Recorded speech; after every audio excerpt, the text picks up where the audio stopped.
Beş, al.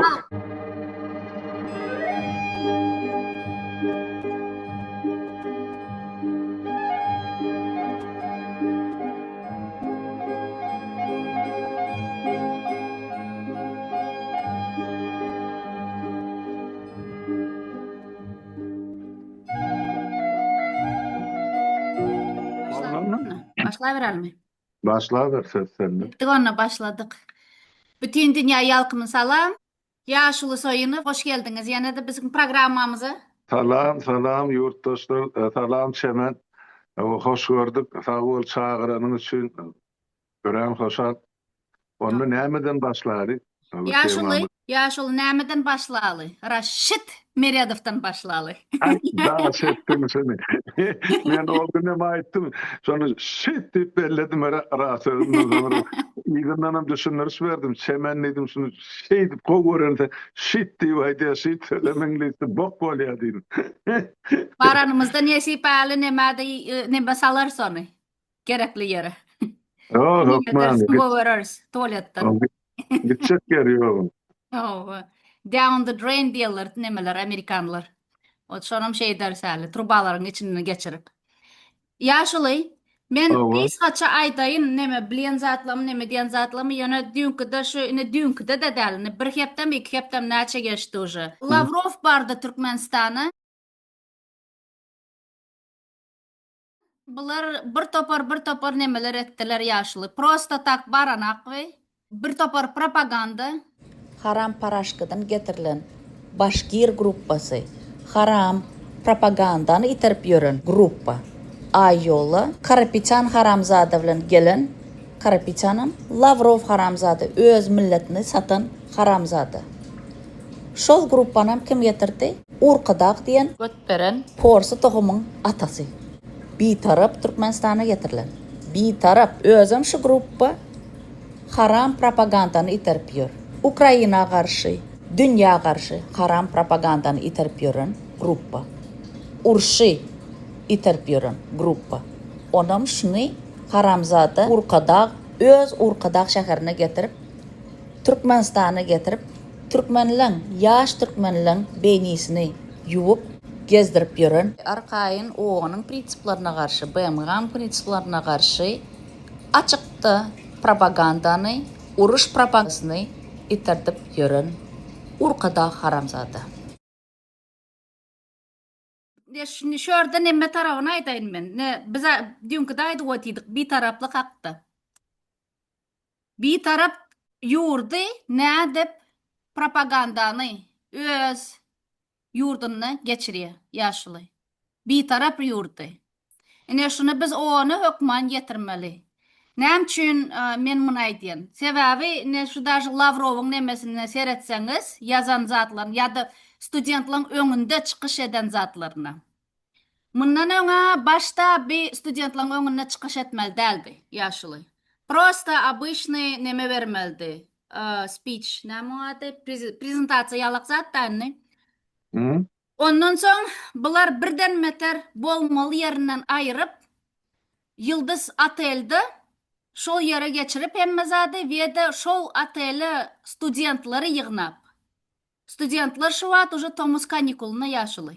Olar nädip studentlary ýygnap berler? Men hayran. Ene şuňa seredin, şu tarawyna seredin. Hiç kim şu seredanam, görenam ne şu zatlary, detallary. Yıldız Atele geçirdiler. Otayda uly neme var, auditoriya üçin yer var. Studentlar şotay topladılar. Bu Lavrov'um gelip propagandan nemetti, iteldi. Näme diýdi propagandasyny? Srazu näme diýip başlady. Ene biz Türkmenistan bilen näme diýes bile Ara gatnaşyk saklaýar. Ara gatnaşykda şeýle ara gatnaşyklar şeýle gowy geçirýär, şeýle beýle diýip nämet başlady. Ondan soň birden meter Ukraina garşy näme propagandany nämet sürüp başlady. Ukraina nemetti, şeýle özüni alıp bardy, biz etjek däldik. Gün batar şeýle nemetti, gün batar şeýle zatlary başlady, NATO şeýle zatlary başlady diýip garas bärde bir topar nemeleri diýip geçirdi. Ýaşlaryň beýinlerini ýuwup başlady. Ene yaşılı. Men size linkini verdim. Şonu açıp okasanız ofitsialny Orsiýadyň midynyň nemesinde dur. Şoň aýdan nemesi speech'i. Sözleri. Hawa. Hawa. Şoň aýdan sözleri ofitsialny açyk dur. Şonu okap bilýäňiz, şonu suwut ony da iwer poli arkaýyn Türkmenistanyň nähili bitarapdygyny görkezse bolýar. Ene şu ýerde Türkmenistan özü açyk görkezdi. Recruiting edýärler Türkmenistanda. Özüm recruiting etmek için şu wagty Lavrov'am getirip berdiler. Uje Lavrov'y arkaýyn açyk ýerde getirip görkezip studentler şol ýere ýygnap berdi nimelerim der näme ady döwlet işgärlerim däl ýaşuly. Bu studentler ene studentler şo taý toplap şeýle propagandany nemet başladylar. Ene size propaganda ýaşuly. Ene özüm propaganda näme? Orsiýada şey toplap osaň şeýde alyp gidip olar armiýany nime diýerler türkmenlerimizi. Dünküde biz spisiga görkezdik. Dogry ikimiz? Hakyky.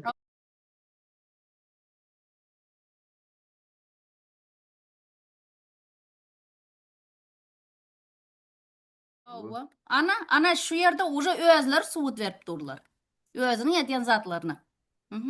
Ýeme, sen gaty dogry belläp geçdiň. Lavrov otak ýöneke ýere gidemek, ol şol Orsiýadyň alyp barýan jenaýetçilik siýasatynyň emesini propagandasyny etmäge bar ýa. Türkmenlerim olar üçin gerek ýeme, döwlet, millet. Näme üçin şol Türkmenistanyny men düşünýär, şol Türkmenistanyň topragyny bular erkek göbekliğini goýmaly däl. Ondan ayal gyýlary da ondan owanyň gelen ýermiden gelen 3-4 sany ayal saklap berili bar. Ene şolara gulgurmak bolmaly. Şumahal sen doğduk depen daşoğuzda erkek göbeklik. Hatta ağabçım. Bunun köpüsünü şol Moskva tarafı turdular. O taydanın rekrutirde edýärler. Size jay berjek. Size ene grazdarlyk emredin berjek. Hukukun berjek. O size 200 000 rubl her ayda tölepjek. Sizdine şu tayda barıp ısvoda daşında bolup gelmeli. Ya da ağlayan demeler, metotlar. Siz yok, Ukrayna urşada biz Tajikistan'ın serkedine uğratacak deyip ağlayan. Yani şu taydanın böyle mesarufka alıp gidiyorlar. Ben doğru bellek geçtim. Geçen sefer oturumuzda biz ikimiz Arap maslahatlaştık. Yani şu Türkmenistan'ın aslında bir taraf devlet değerliğini, şu statüsünü mahrum etmek barada Birleşen Milletler Kurumasını hemen şu 1990 yılın 10. dekabrında Türkmenistan'a bir taraflık statüsünü vermek barada karar kabul edip ilgalirin 185 tane devletin her birisini İngiliz diline tekst yazıp uğradıp başladık eyyam. Yani şu 2000'in gepleşimizden sonra. Sonra hem 185 devleti de yayranmalı. Yani şu tayda aydılyanlar yine senin devletinin şu 95. yılda Türkmenistan'a bir taraflık statüsünü vermek barada ses verdi ya, el kaldırdı. Yani bulan edip oturan işi bir taraflık devlet, bir taraflık statüsü bilen peyda edilen devletin aslında etmeli işi de. Bulan edip oturan işi cenayet. 1, 2, 3 ilatın, halkın hak hukuk derecesi, yurdun yapıklığı. Üçüncüden yankı bir Türkmenistan'ın akbar ve harbi enzamları, snaryatlar, topları ahli sana uğrattı. Orsiýada o taydan Ukrayna karşısına ulanıp. Dördüncüden olum az görüp Türkmenistan'ın biz grazdanları değil, ikimiz men onlar yurttaşlar ya vatandaşlar deyip aýtmaýny dilim baramak sebäp olur. Emmezi naýomlyk, yani hakyna tutma. Bular Ukrayna adam öldürmek üçin diýerler.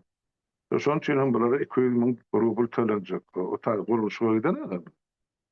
Ene şunu biz aýdyp berdik. Ene bir taraf deyip ıglan edýän, oturan ýerine ýeňsesine hany Birleşen Milletler Guramasanyň baýdagyn pasyrda oturan iki tane jenaýetkär, ataly oğul şeýdip Birleşen Milletler Guramasanyň statüsini, adyny, mertebesini ullan bizim Türkmen halkymyz gırlana berip otýar. Şonam biz eýem ýaýradyp otýar. Her bir döwlete şoň üstüni gömmek üçin, yapmak üçin olan bir ýeme.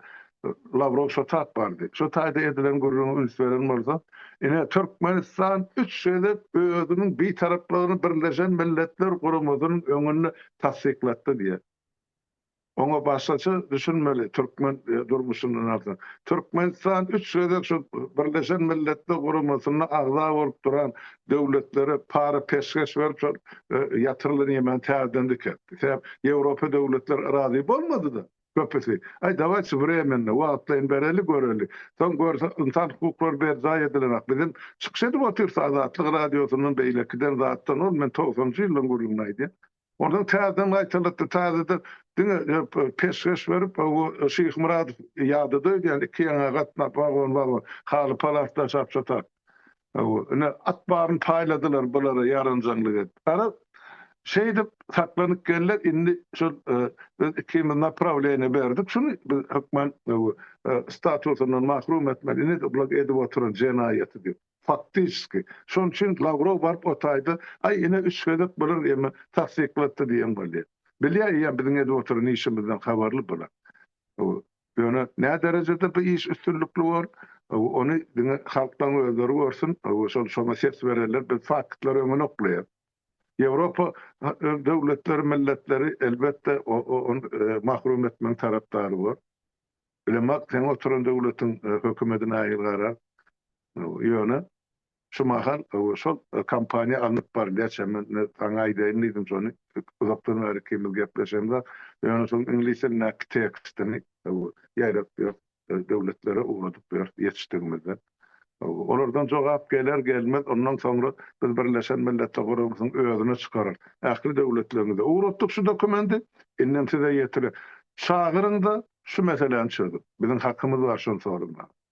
Yani kıyıska çaytsam şeylere, Lavrov'un reşit meretini yandı var.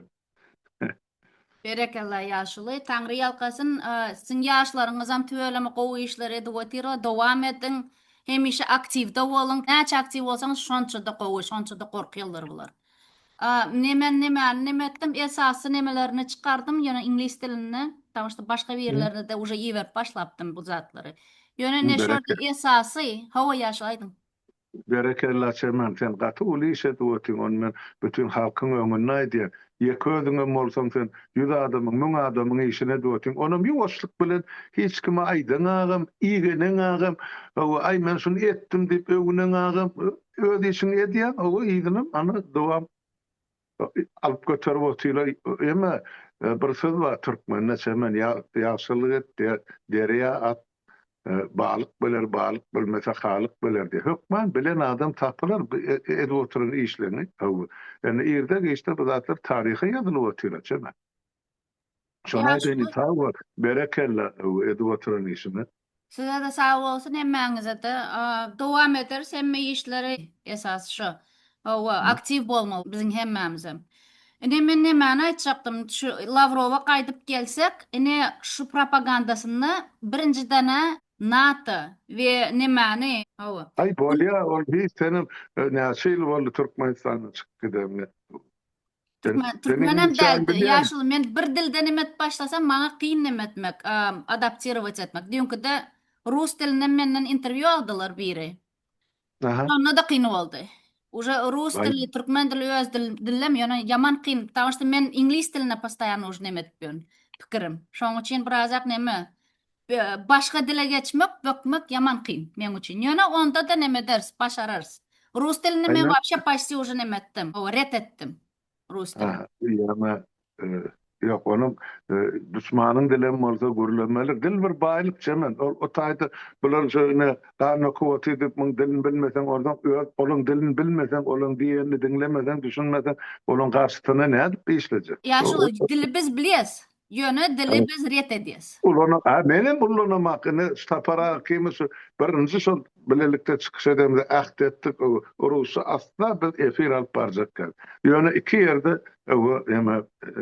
yani şertimiz bozup olan Ukrayna'dan biz bilen işleşen ýigit çykdy da. Ondan ol Türkmençana bilen ondan Rusça gürleşmeli boldy. Çoň hatiratyny. Ýoksa men orsun özünden gowulýan olan rus dilini ýa edebiýatyny ýöne gerekkä. Bularyny basyp alyjy. Gaty dogry şaýdy. Şunukdaý nazardan sen dogry aýdýar. Ýöne ingliz dili iň wajyp dil. Onam rusça sagarşenstvo diýär, şon yeterlik derejede. Iki adam belli Nurhan'ımı kenir. Olur bilen. Tamam. Bir de şol yeterlik. Dünya yaymak üçin. Tuveleme ikinize mi yerden öğretmelisin artık mazule ne de otursun. Başka ne mi diye?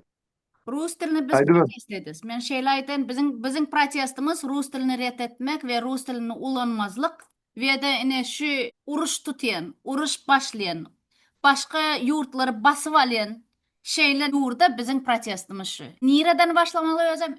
Esasy başlamaly ýeri dil. Ýaşuly. Elbette. Näçün? Seredin özleri kakraski dil tarapdan nime diýerler? Hemmemiz basyp ýörler. Ukrainada dili nime başladylar. Ukrainslar faşistler dip, yoksa özleri faşist ýaşuly. Özleri Ya. raşist dip prosto tak aýdamyz biz. Raşist dip. Özleri faşist, потому что özleriniň edýän zatlary. Biz 80-nji ýyllarda da barpdyk Orsiýada. Ýaşuly. SSR wagtlary men barpdym. Kiçik wagtym, kiçik çağ wagtym. 90-njy ýyllarda da. 2000-nji ýyllarda da. Ütgänek Orsiýat. Gaýtam ütgemezden beter ol, ondan beter bolup barýar. Ýaşuly. Öte- Biz Ters çurkalar, tarafı biz ters çurkalar, tarafı. Çernozhopy, Yenovorzad, Bravo. Yenovorzad, biz adam däl. Häzir migrantlara näme de otirler, görüp otirsiňiz ýa-da Azerbaýjanyň nemelerini öldürdiler. İki sana raýatyny Doğru. Azerbaýjanyň. Bravo. Başgalarına mana türme basyp otirler. Даём следующий. Готов. Еще продвигай. Руки. Все, продвигай.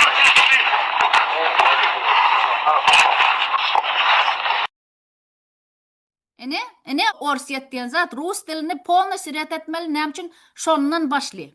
Düýbi şol ýerde. Biziň hem nememizden gelip Rus dilini öwrenmeli, ýene bir zat etmeli diýip näşnemede öz aýdan zatlaryna Lavrov kakraski şorta aýdy. Ukraina diye biz olar bilen parahat ýaşajak bolduk, parahat nemetjek bolduk. Ýene olar dinlemediler. NATO olar nemet ekspansiýa edip başlady. Ukrainany ulandy. Soňra faşist Germaniýada olar faşist bolsalar, Ukrainada bolsa olar kitaplary ýakyp başladylar diýip.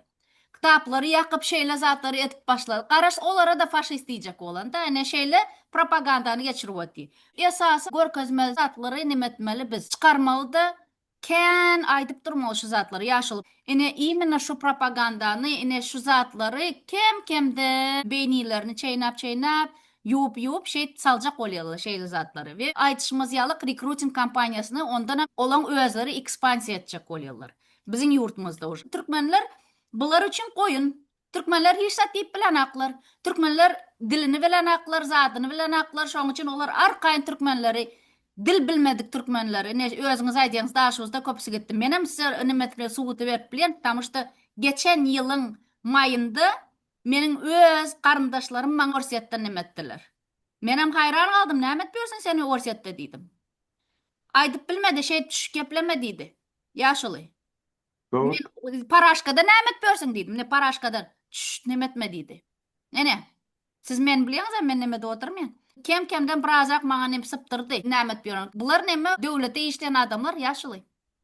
Ene, uje döwletiň içinden uje rekruting edip, döwletiň özü rekruting edip, Orsiýada iýberip ötdi bulary. O Moskwa bilen Kazany günne samolyot uçup dur. Olary Ana. gymmat bilet satmak gereken sebäp bilen ol adamlar işe möhlet bilen uçup barýar. Nire barýar näme Orsiýadyň degişli guramalary bilýär. Barandan soň möhleti guturup barýar. Jüňsine bir zat satýar, ýa ýene bir zat aýply, ýa-da türme edersin, ýa-da golçyk barany suwa gidersin diýär, şol uruşa. Ene boldy ýygyna gelýän türkmen ýok. Gidýän barda gelýän ýok.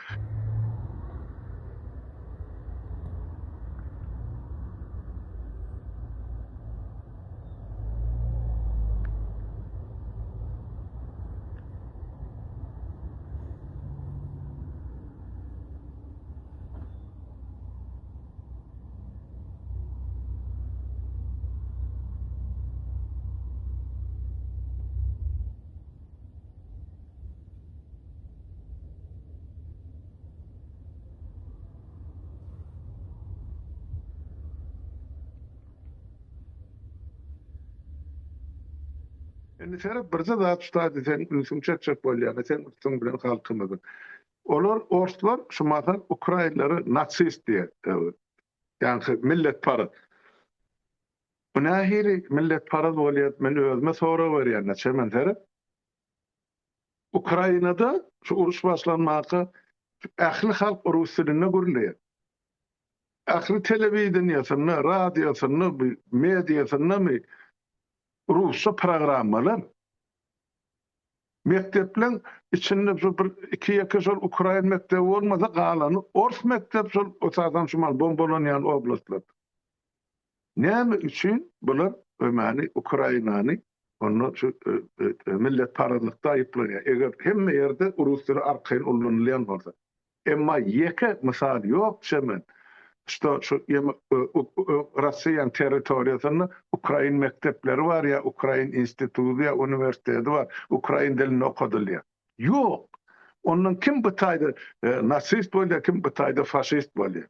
Ýene açyklama.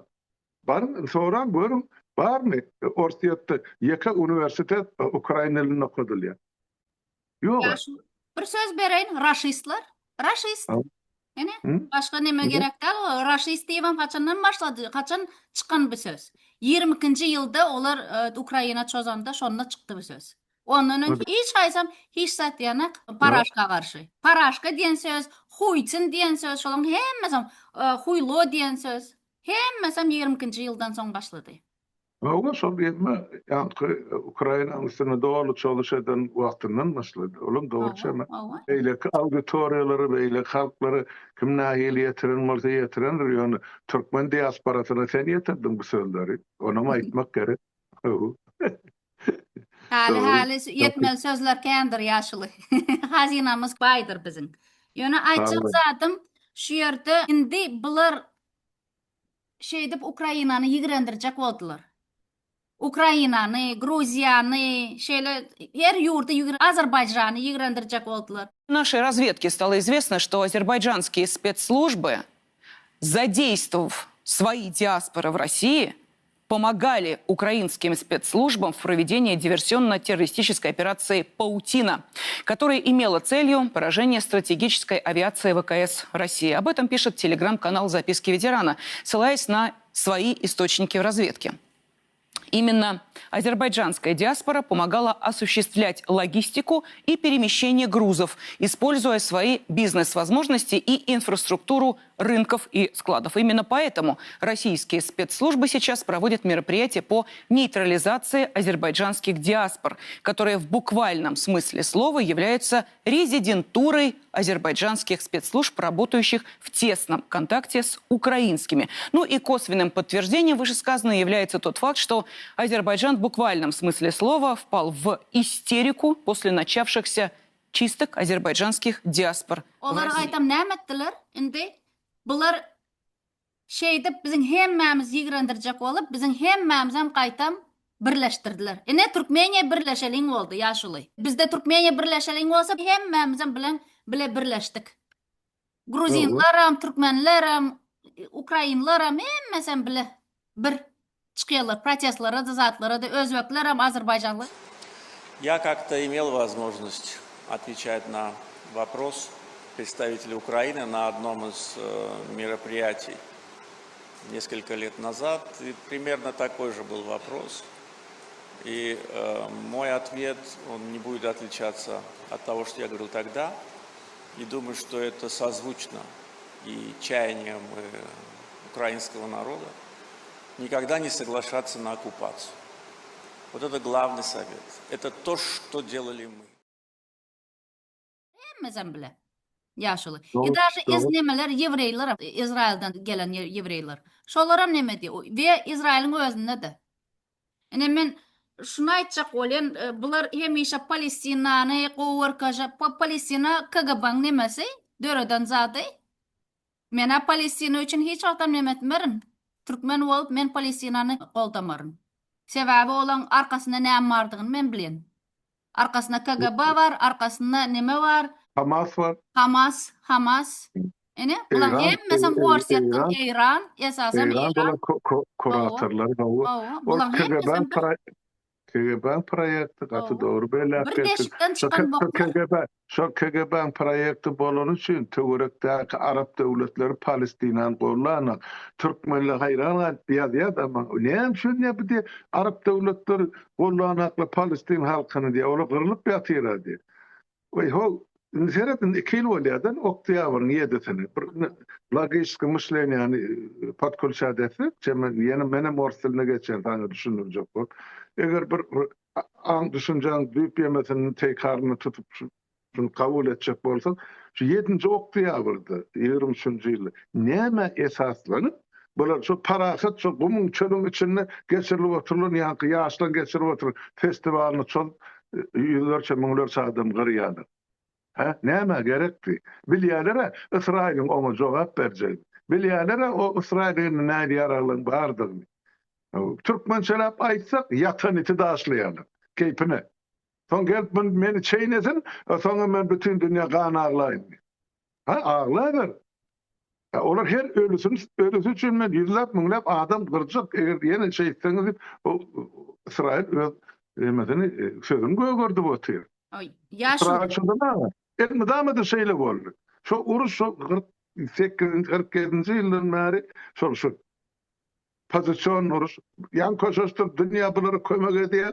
Ähli döwletler bulary jaý gurýar, şäherler gurýar, hemmesini arjanaýdy. Şu jaýlan mesçitleň ýa keselhanalaryň aşagyny bular ene harbyda wagtlar edip şu taýdan ýa turbadan atylýan raketler Israýla çemgelen ýerine atýar harby obýektde. O gel ýaşaý jaýynyň üstüne düşükmi? Ya gel çağırır bağının ya plazın tapağı diyor korulçu. Şu bir İsraillerde bize el çarpacak diye. Yine alıbilmedi yağıdı sol. Ne son çinin şuraya yağdı olup durdu. Den doğraydı ya bu tayda arka tutorluk Palestin devleti ya milleti yok. Elbette men inanyandan kitecek çağırır bulur önünü kalkan edip tutup şunu dünya korkuyor yani. Onu bu da kimin yüreği ağlayacak gel. Ana son için Netanyahu'nun ana haberdir Gaga Suud'un Avrupalılar. Netanyahu'nu bermeli Gaga. Yaşul o diktatör o. Hakikaten am diktatör. On Yevreýlerin özlerim gowranak. Ýöne nämäni seretseňiz 7-nji oktýabr nämäni aňlady? Yaşuly, bilýäňizmi şonu? Ana aýdyp sen pikirini isteldi. 7-nji oktýabrda Huýçyn doguldy. O. Padaryk oňa näme sowgat berildi 7-nji oktýabr. Ukraina потому что ýeňip başlady, olara da wagt gerekdi. Birazrak näme reorganizatsiýa etmek üçin. Şeýdibem, Iran şeýle sowgat berdi Hamasyň üstünden. Ene näme tunellary zatlarym Siriýadaky tuneller, Palestinadaky tuneller, hemme şo tunellary Orsiýadyň inženerleri nämetdiler. Ýaşuly kömek etdiler. Siriýada ýeten zatlary näçe bolan? Men bir tapar videolar gördüm. Adamları şeýdip näme dip adamlaryň ellerini zatlaryny kesip zat edip aýaklaryny, kellelerini kesip men şo videolaryny gördüm men. Orslaryň edýän zatlar ýaşuly. Araplaryň däl, orslaryň edýän zatlar. Orslar başlanşy zatlary. Birinji. Дорогие друзья, наши военнослужащие, в том числе совсем молодые, достойно показавшие себя в бою, это люди отважные и надежные. Вот, блядь, отказнички ёбаные со 132-й. Воины, нахуй. Помяли немножко ведро, блядь. И такая хуйня бывает. Палку, сука, сломать. Ой, блядь, головушку разбили. Больно тебе, сука. А пацанам тоже, нахуй, больно, блядь. Почему? Хуюсь, блядь, шмара ты ёбаная, блядь. Пидораска, блядь, ебаная. А ты же черт, блядь, сука, ёбаный. Тебя нахуй на расстрел, шмара ты ебаная, блядь. Сука. Пидорас. Тебе тоже пизда, шлюха ты ёбаная. Сейчас тебе дам водички попить, ты, наверное, давно не пил, блядь.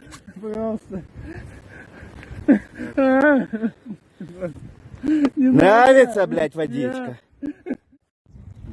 Смотри на меня, сука. Смотри нахуй на меня. Рот открыл, блядь. Открыл рот, нахуй. Пидорас, блядь. Нравится? Пей, сучка, пей, блядь. Уёбок, блядь. С праздником вас! С Днем Героев Отечества! Убивают наших солдат, а счастливый дедушка думает, что ему хорошо. И что делать дальше стране, если он окажется прав, дай Бог всем здоровья. А вот что делать стране, что делать нашим детям, внукам, будущему России, и как выиграть войну, если вдруг случайно, я просто предполагаю, окажется, что этот дедушка законченный мудак. К сожалению, наш руководитель получает информацию, которая далека от реальной. Это уже следует даже из его публичных заявлений, из его высказываний каких-то. Мы прекрасно понимаем, что наш глава государства и зачастую его понимание ситуации, оно далеко от реальности. И даже на форуме он начинает говорить опять об этом паритете покупательской способности. Вот термин, который серьезные экономисты, они, когда его слышат как аргументацию того, что у нас все хорошо с экономикой, они улыбаются. Они понимают прекрасно, что это во многом надуманный вот этот экономический термин, ну и так далее. То есть... То вообще терроризм деген заты орсет немеден çıkarın. Terrorашка. Deyip spokойно айтса болады. Terrorашка. Болды. Endi nima qaydıp gelelim? Lavrov barıdı. Şu zada biz nima etmeli, sıptırmalı, yaşlı. Потому что şunun aydan sözleri ine şu suvut. Kriminal suvutta da suvut şu. Şurada aydı Ukraynalar diye men уже aytdım. Yana bir yazak qaytalayın. Ukraynalar kitapları neme diye, yakıp nemettiler diye, pamitnikleri ayırdılar diye, ayıran pamitningen biri diye, Katerina Великая. Beyik Katerina'nın pamitniğini. Görüyorsunuz mu? Ne şurada özünün imperializm nemesini görkezüyor. Şurada biz imperatorlar, siz hiç kim diye. Şeyde bir şeyle zatları ne şey koşup başlıyor. Şurada da Türkmenlere demir. Siz neme del diye, siz adam del diye, siz bizim predatığımız, siz bizim kolonyamız diye yalık nemet görkezüyor. Görüyorsunuz tam yaşlı. Vasalımız, ova. Ve Kırım'ın boş говоря şurada. Reşit Meret'in oturup kolçakken mi atalıqçılar olmalı zotaydı devletin garanti. Çıkana. Şulan kolçakken zadını bir yuridik güce girme kaçemen kimil kanun çok mu ustadı burada düşünmeli. Şu olur ikide kolçakıptır. Gavur olsun nema kolçakken olsun. Yani şunu Türkmenistan'ın meclisi tasdiklamazdan onun yuridik gücü yok. Değil mi? Ama meclis onu etti mi? Yok. Meclisin yukarı üstüne oturan hata ediyordu onun atası. Olsa kol çöktü mü ya düşünürdü mü ne hemşin şunu kabul etmeli. Yok.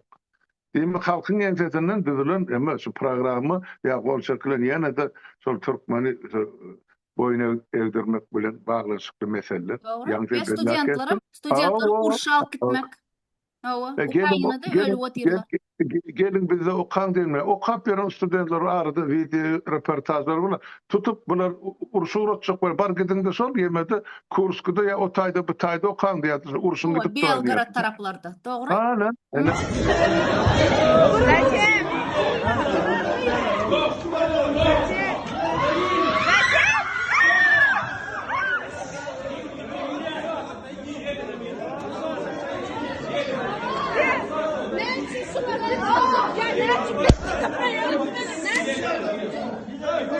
Ahmet ben bilet gel.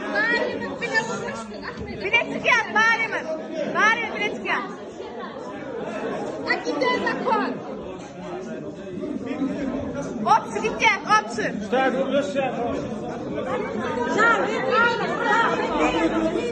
bilet okarsın.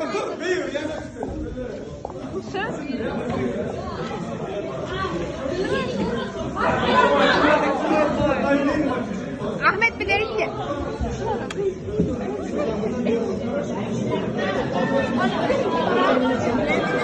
Birden bilmem takacağım.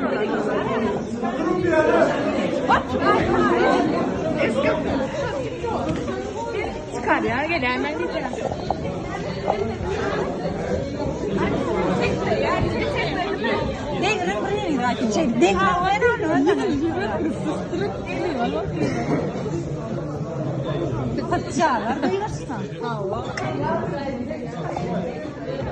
Kamera, ben aç kamera, yaşlı gözümü de takıp. Sabırlı da. Gel var bile. Al bari, al kaldır kamera. Gel al, gel. Baş benler, bana mi?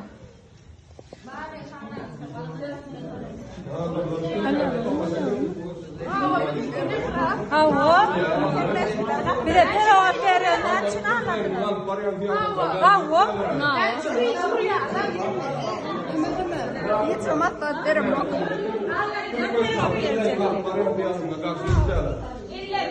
Benim pulumu vermeyecek mi? Teravat yazdık değil de bir saat çıkar veren var. Pullar yok. Şu an çiğneteceğler. Esnafı battın. Ay canım bana bir prova değil. Varıyor gideceğiz.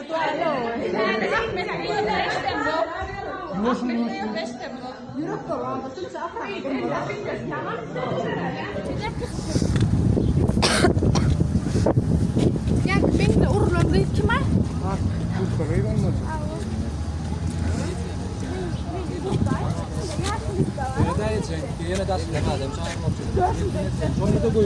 Şuna da duralım iştayda. Ne için kıydır ya? O meseleler iyide dursun. Kıydıran için yap böyle. Olmadı koy verdin. Koyuyorsa da biz gideceğiz. Prokuratura gideceğiz.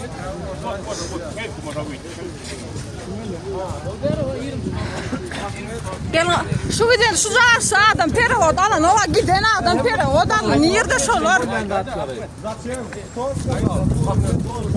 Ne için kıydır? Ne нужно ne? Kıydırdınız. Bak.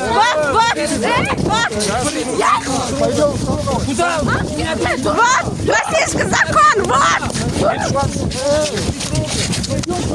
Российский закон! O Rusya'ya gideceğim oyunu. Okutçuları getirip bekleyeceğim oyunu.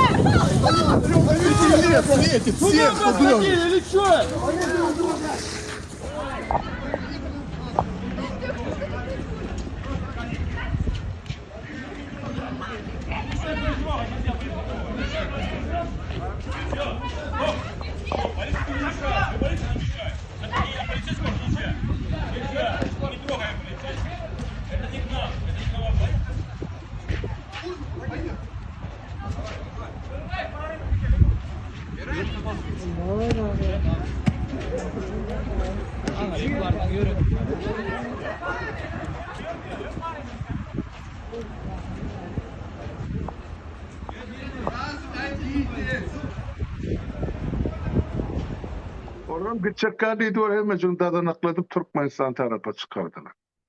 Yani tölenin pullarını vermediler iyidini. Yani hak hukumu talep etseniz orası cevap veriyor. Doğru. Hemme zada cevap verirler. Cevabı çekilerler yaşlı. Indi Evet. men söz size yaşlı. Men nemetcek esas aytacak zadım aytdım. Şunu biz hemişe nemetip durmalı, çıkarıp durmalı. Lavrov barada. Yok ma Lavrov vardı da çıkarır. Onun son yankı başlangıcımız var. Birleşen Milletler Kuruması'nın şu petisyonlarda her bir devleti uğratmalı bizden Birleşen Milletler Kuruması'nın sonundan aydap gelen netice. Esası cevap vereceklerim Raşid Meredov bilen neme Hramov diyen haramzadadır. Şonam sıktırmarız. İkiden deyiri hadir bolya. Men razı. Şu diyen sözden bilen. Yani men şutayda yine bir meselen kıyıskaçeten ben olacak bolya. Enten özme hiç de daydamak. Yani bir kun da o Trump'ın birinci gün şol çıkış edip aydan yemesi var. Anırdan örütte geldi bir yankı NATO yararlığının yol başlısı. Bula pikir etti, aytı da önünden anons etti Trump. Ay, yine men katı zamun karar kabul edecek ortiyet barıda, Putin barıda deyip. O bana da halklar yine mırgada kananalı indirdi. Hem kişinin kulağı sonra Trump näme diýer kadip. Oğlum soňun gadyny goýaýdy. Näme diýdi? O diýär men ne orsiýet bilen ne maradylaşamak Putin gaty ters hareket etýär. Diýär adamlar gyrlyp dur diýär. Gece gün ne diýär? Ýöne diýär. Men ne şunu diýär, ýene de 50 gün wagt berýär näde şol Ukraina bilen ýaraşyk geçirmek üçin. Bir sözüne aytıp dur, yine Ukrayna'da gece günü adamın kırılıp oturanı. Yine de ona 50 gün möhlet veriyor Putin'e. Yani kırmağını devam ettir diyen terzi. 50 günle alanını ödüm ki, kalanıp Ukrayna'nınki olmadılar. Ben düşüneceğime göre. Şeyle netice geldim bana. O adamda bir belli bir düzgünlü, iyidili, devamatlı, önemli, iktibarlı siyaset yok. Yine şey mi? Şeyli. Mene bağışla ol sen döwletiň prezidenti bolsa men diýjek gönay diýen. Ene şu real men Trump barada gelen netije şo boldy. Kan garaşdym menim. Ay şulardan bir sözüne bolmasa beýleksine tapylar. Ukraina gyrlyp oturan geýjegini görkedi oty bütün dünýäň metbuaty. Gelme kanama diýip men 24 sagatyň içinde düzedörnýid. Gurşy ýatyran. Gelen gün aýtdy, 100 günlüğüde möhlet berýän 1-nji maýa çäli Putin düzetmese dat onuň gününe. 1-nji maýam geçdi soň 22 hepde wagt berdi. Ondan soň 1 hepde wagt berdi. Ýene de ben oğlan görleşdim, eýdidi, beýdidi diýip ýene de 5 hede halky şol real oýuna salyp geldi bütün dünýäni Ukrainany. Innem ene çok edip oturan cenayetin görüp ödüm aydı menne sonra şöyle uruşuk tavuşuk diýip aýtdy diýdi. O taýda diýdi adamlar gyrlypdy. Şoň üçin men onu oýlanmak üçin alaşyga gelmek üçin 50 gün wagt berýärdi. Sen şoňa 5 sagada wagt bermeli men düşünjem boýunça. Çöp kesik meselen çöp döweni aletmeli ýöne edilen akşam şu Putin bilen ýa-ni Trump'ın ikisinin arasynda bir uly sır bar. Näme sır? Näme günah edipdir? Nämesin üstünde Putin onun üstünde hojaýynçylyk edýär? Bütün dünýä gölüwati Trump'ın üstünden Trump'ın üstü bilen Amerikan üstünden gölüwati dünýäniň iň uly ekonomikasy güýçli döwleti. Muň prezidenti näme beýle gowşap? Sen bir düşündürip bersen. Ýaşul çorwanyň çorwasy diýerler anemedi biziň türkmenlerimiz. Şeýle nemetse bolar, düşündiriş berse bolar. Trump biznesmen. Nähili biznesmen. Altsanak bankrotstwasy bolan biznesmen. Ýaşul. Onu bilýän. Onu bilýän. Ene bir neme däl, döwletçi däl we 2016-da gelende de şonu da men şonu aýtdym, bir diktator bolýar diýip. Diktator bolasy gelýär. Ene şeýle aýdaly. Amerikada wannabe diýesiniz oňa. Bolasy gelýän diktator. Ol bolup bilmeýär hakyky diktator, потому что Amerikanlar türkmenler däl, Amerikanlar paraşkadan däl. Amerikanlar hakyky azatlygy, erkinligi gowurýan adam. Даже gelmäke da уже protest edip başlady. Biz arkaýyn gepläp biles, aýdyp biles. Trump nähili bolsa da şu ýurtda men ýaşap arkaýyn aýdyp otin gepläp otin ýaşly. Men gorkamak. Gön aýdyn. Bärde immigrantlar tutsa da gorkussalar bizi gorkamzak edip otirs. Gelin etsinler etjek zatlary. Awa, göreli. No şeýle nimeler bolarlar, zatlar bolarlar, olar limitlary iterjek bolarlar. Garas. Trump hiç wagtdan aýtjak zatny, etjek zatny hiç wagtdan gön aýtmaz ýaşuly. We şu wagt nemetjek bolýar. Şeýdip gorkuzyp ahyry öz ettirjegine ettiresi gelýär. Olam näme? Ukraina bilen Orset bile stola oturup biri bilen alaşmagy. Trump'ın başta aýtan zady men srazu urşy besetdirýän diýdi. Gelen wagtym diýdi. Dogrymy? Trump'a gerek zat şo. We Trump'ın gowy görýän zatlary pul. Bärde kompromatam däl, kompromat bardyr. Ken bardyr Trump üçin. Ýani Trump kompromatdan gorkanak. Özüňiz görüp otirsiňiz. Bir topar уже eden zatlary çykyp dur Amerikada. Gorkanak o zatlardan. Ýöne munyň gowy görýän zady pul. Ýaşly. Men pikirimçe bärde pulun gepi bar. Men şeýle pikir edýän. Göreli 50 günüň içinde pul alsa onda Orsiýa taraba neme diýär. O Ukraina berse onu Ukraina taraba ýatýar. Garas. Nevaляшка ýalyk. Awa. Men şeýle diýeýin. Pul nemeçi bolýar. Çemen öýde nähir nevaляшка bolsun o bilen biriň işimi ýok. Şol adamyň ady bilen dünýäde gan dökülýär. Ukraina halkynyň beýigine gan dökülýär. Ne bolary ýarag berdi, ne de arka durdy. O Putin gowy Vladimir näme men görleşim ol eýdidi, beýdi. On gulagyna lapşa ýylyr oturandan habary ýok. Ýaşul ýöne men şurda bir zat aýtjak, Ýewropa уже elini almaly bu zatlary. Kanada, Ýewropa. Ali, Ýewropa ali. Onu soňuna çelip biz Ukraina kömek edýär. O Amerika borlu bolmady bize bildirýär. Käwat şeýle zatlar bolmaly. Käwat şu zatlaryň gowçylygy ýaşuly. Потому что şu wagta çenli Ýewropa dım gowşakdy. Men şeýle diýeýin. Inde Ýewropa bilen Kanada güýçlenseler gowuly Britaniýa. Bunları yeme mesturmuş emetti de kovşattı bu devletler. Ay hiç açan uruşu olmaz. Doğru. Yine o yaşayat ne beylek Afrika devletlerine de ne giyeceğini kömek edip otur. Humanitar kömek, beylek kömek, o sosyal kömek ediyorlar de. Şu yeterlik mukadidi ol yok. Ne? Demokratiyan öcü olan devletin ne şu real prezidenti bolacak. Mene hayran kaldım bu siyasete. Doğru. Eğer şu siyaset deyip kabul edecek bolsan doğru takiklama verdin. O polisi yan adam söyleyip bilmedi. Ana Mene hak söz şu. Mene seylet şunu. Hava. Taşta bärde biz hiç zat deyip bilmeyiz. Bärde seyretmeli olayız. Näme bolacağını. Hava yaşlı men şu ýerde nämänem goşaýyn. Ene Ýewropa güýçlenmeli.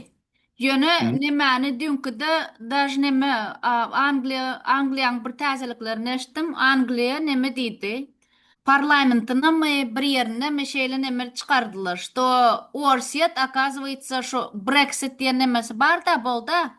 Ýewropadan çykan nämeleri. Şo Orsiýadyň eden propagandasy. Olaram şeýle näme çykardylar. Orsiýadyň eden zatlary biz pişman edýäs Brexit etdik diýip, pişman edýäs Ýewropadan çykdyk diýip.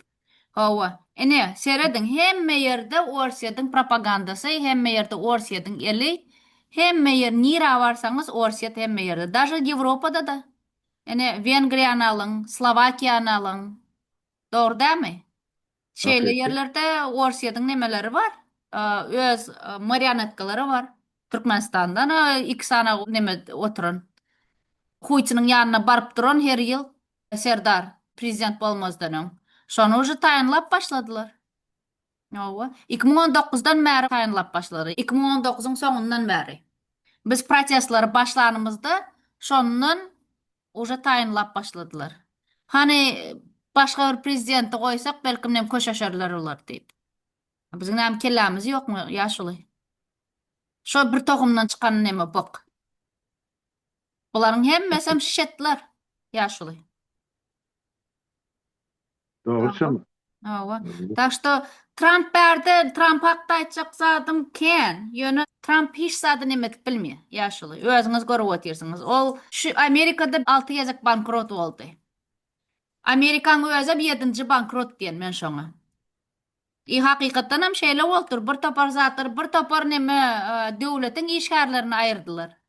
Bir toparny ýaman köp aýyrdylar. Hawa.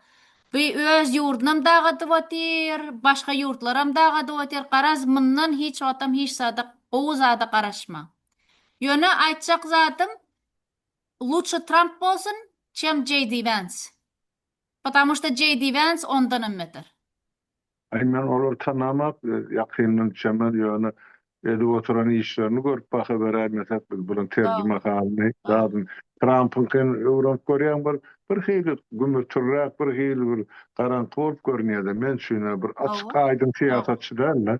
Orhan aýdym da 6 gezek bankrot bolan. Onu ýazyp berdiler, aýdyp berdiler. Ýa çalyň şu bankrot bolanyny da pul bilen şunu paddeşkeden ýene de Orsiýat diýip ýazýarlardy. Men bilemem. Bankrotstwasyny biz näme etdik? Yaptık. Näde biziň aloklamys yapdyň bankrotstwalaryny. Hawa Amerika yapdyň bankrotstwalaryny. Hawa. Orsiýadam onsam kömek eder, потому что Orsiýat başta nemeler edende Trump'ın nemeleri vardı. Недвижимость zatlary iň birinji biznesler şoday. Şo wagtlary даже где-то 80-nji ýyllarda şo wagtlary orslar ýaşady o nemelerde. Jaýlarda, zatlarda. Hawa. Bir topar statiýalarda ýazyk o zatlar bar idi, ýaşuly. Orsiýada da baryp gaýdan, on kwartiralaryny, zatlaryny bir topar orslar nemeler, mafiýa orslar bir topar. Arenda alyp zadyp nemedirler. We bir topar neme iş et berenler, Trump üçin pul berenler, zat edenler. Oň atasam özü ýalyk özünden emmetirdi Trump'ın. Hawa, öz eliňiz almaly. Ýewropa diýip düşünni. Bu Ýewropaň diýen zady sen şol görýän başda berdiler de bu patriot diýmeler, ustanowkalar. Indi şolar raketa gerek. Indi şo Dogry. Ýoksa boş duran demir de içinde raketa bolmady. Kompleks. Olam aýtdy, ýok men ýa-da Biden'y kalmyt berjekkä Ýewropa aýtdy satyn alyp, ondan kime berdiň şoňa berin diýip. Onu sen aýtýan biznesmen. Boldy. Şolmany şonu entek bolop ýa berjek diýip aýtdy, entek berilen zat ýok, onu görüp. Yani Avrupa ulu kömek edip otyr. Milyarlar pul çıkarıp otyr. Yevropa etmeli, потому что Yevropaň öz intereslerini bi, ýaşuly. Indiki näme Yevropa? Ukrainadan soň. Ukrainadan soň çalışatça görünüp dur Avrupa. O gözünde okuyor Polşany alacak, Pribaltikany alacak. Moldovany alacak bu ýemeni, Finlandiyany alacak, oran bilen gidip Şwede gelecek, Antalya göreli. Zato bular NATO ýerdiler, dogry dämi? Ene NATO ekspansiýa edip gaýtam öz el jagazlary bilen Şwede bilen Finlandiyany. Men şu döwletde ýaşap otyrna, hiç asan Şwede NATO ýararyny girjek döwlet däli ýene bir ýerde. Ýöne şuşlar ýa durmuş mezbur etdi. Özüni goramak üçin bir zatlar etmeli. Onu da aýtdyr, biz Finlandiýa ikimiz bile girýär, bilekde ýerde urda bir döwlet bolanmy? Dogry. Ana näme diýen bolsa göreli. Ýa-şol sag bol huýçyn diýmeli. Sag bol huýçyn boldy. Gowy zat boldy gaýtam. Ýa. Ona näme şerde jemlädim çeme. Toparlyk görünýär ki niki gepleşigimizde çellem, oňa çellem material gelir durup. Janyň sag bolsun, ede oturan işlerinde üstünlük gowy. Bile bolsun ýaşuly. Size de sag bolsun, köp sag bolsun owa ýaşuly. Şeýdip dowam etdir oly. Bolýar, taglykda görüşelerine hoş wagtyn.